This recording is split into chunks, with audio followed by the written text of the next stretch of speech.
É preciso com urgência retornar à santa paz.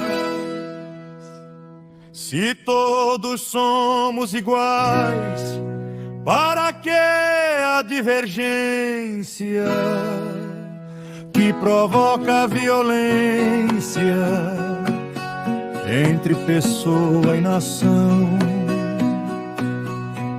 andando na escuridão, precisando andar na luz?